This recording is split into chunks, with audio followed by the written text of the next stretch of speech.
어느 반에 집단 따돌림을 당하던 여자아이가 있었다. 못생긴 것은 아니지만 조금 더럽다는 이미지 때문인지 어느샌가 같은 반 남자아이들에게 왕따를 당하고 있었던 것 같다. 점점 괴롭힘은 다른 학년까지 퍼져갔고 그녀는 선배에게 괴롭힘을 당하고 후배에게 바보 취급을 당하기까지 했다. 그러던 어느 날 그녀는 자기 반에서 목을 매달아 죽었다. 조리 실습으로 인해 반에 아무도 없을 때였다.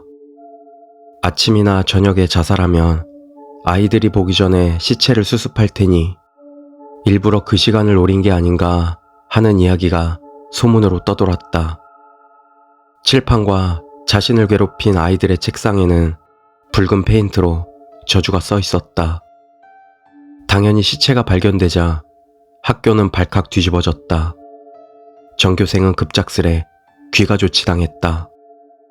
그 와중에도 신발장에서 잇따라 비명소리가 울렸다.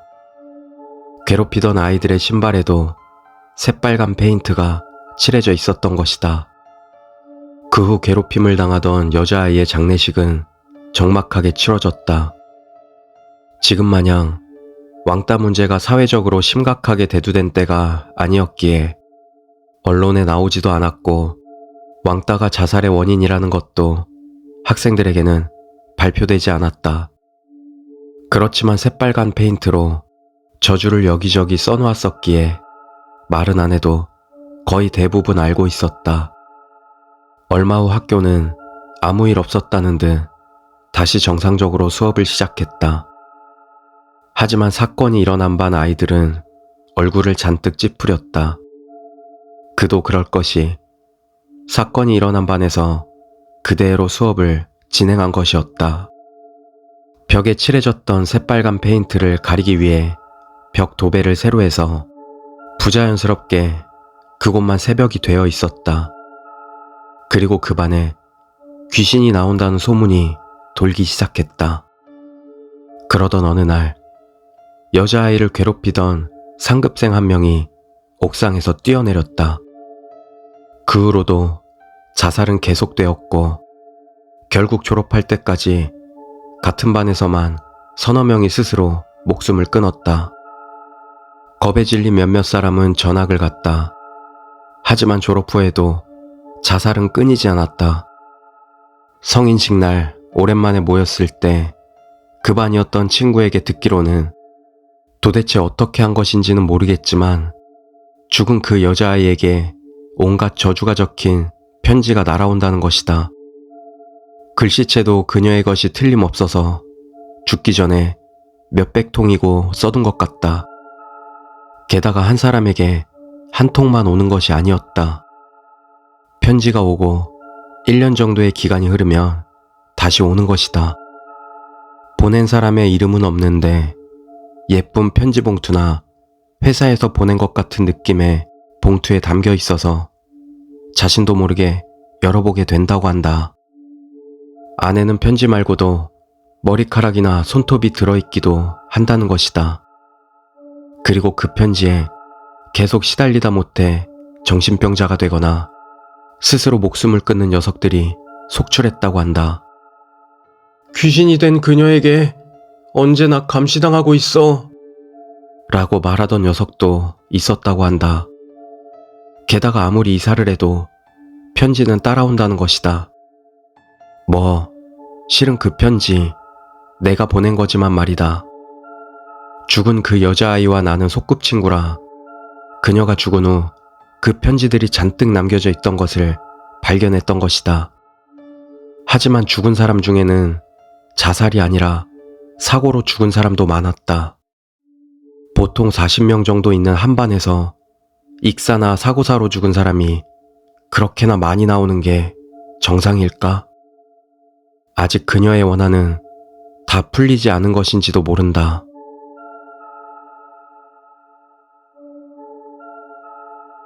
두 번째 이야기, 봉사활동. 대학 시절 체험한 이야기다. 지역 장애아동 시설에서 피아노 연주, 자원봉사를 한 적이 있다. 반짝반짝 작은 별 같은 동요를 연주하며 아이들과 같이 노래하고 밖에서 술래잡기나 줄넘기도 같이 했다.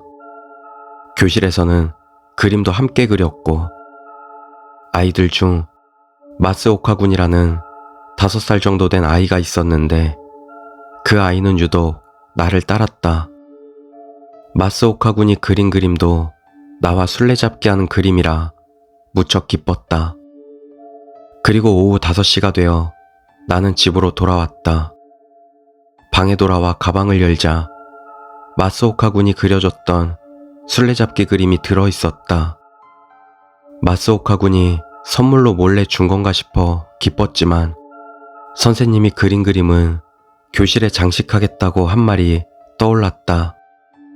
나는 마스오카 군의 그림을 돌려줄 생각으로 시설에 전화를 걸었다. 죄송합니다. 마스오카 군이 그린 그림을 가지고 와버렸어요. 지금 가져다 드려도 괜찮을까요? 하지만 돌아온 선생님의 대답은 전혀 뜻밖의 것이었다. 우리 시설에 그런 아이는 없는데요? 저랑 같이 술래잡기 하고 그림도 그려준 마스오카 군입니다. 나는 다시 확인을 부탁했다. 하지만 선생님의 대답은 매한가지였다. 혹시 다른 시설 아이랑 착각하신 건 아닌가요? 라는 말까지 들었다. 하지만 바로 1~2시간 전까지 같이 있었던 아이를 착각할 리 없다. 몇 번을 물어도 선생님의 대답은 같았다. 그런 아이는 없다고. 선생님은 그날 내가 사내 아이랑 노는 모습 자체를 보지 못했다는 것이었다. 결국 어쩔 수 없이 전화를 끊었지만 머릿속이 새하얗다.